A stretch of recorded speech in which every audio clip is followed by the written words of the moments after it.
Before we get out of here, we threw it out on Twitter. We wanted to see if our fans had anything that they wanted us to talk about.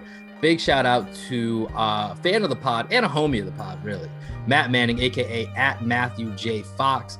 Hit us up, and we're gonna end this podcast with a little fun here. So here's the question that Matt threw out to us on Twitter: if the Celtics were part of a summer camp basketball program, who would win the Hustle Award that they give to the kid who sucks but tries the hardest? In parentheses, my vote is Neesmith in a landslide. As an actual camp counselor, I'm gonna give you first dibs to see what you would go with here, Greg. I think it really comes down to three people. Neesmith definitely in the running. Grant Williams, he's big time. Grant Williams, although Grant might be too good, and Semi Ojeleye.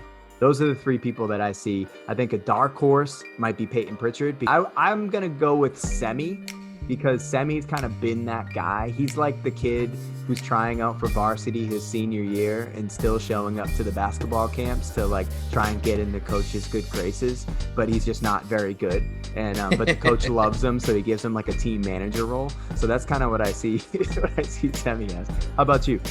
Okay, so I think everyone that you put out there is great candidates. And I think Neesmith is probably the answer, but that was Matt's answer. So I want to try and come up with something different. So my answer is with a little bit of a caveat. I'm going with Romeo Langford, but like I said, there's a little caveat to it.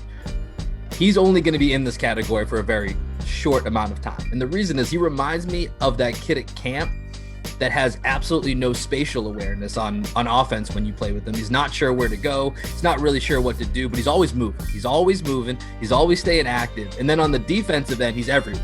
He's everywhere you need him to be. He's diving on the floor. He's jumping in to contest shots. He's doing absolutely everything that if you're the counselor, you know, maybe, and now I think Romeo does have basically just working his way back from injury, but he's the type of guy that a counselor's like, I want his effort in whatever the lazy kid at the camp is who's talented. They want them to just switch efforts. And that's exactly what I think Romeo is right now. So I'm gonna go with Romeo. Little caveat, Neesmith I think is just the perfect example. So shout out to you, Matt. That was the one that I think is the clear-cut winner.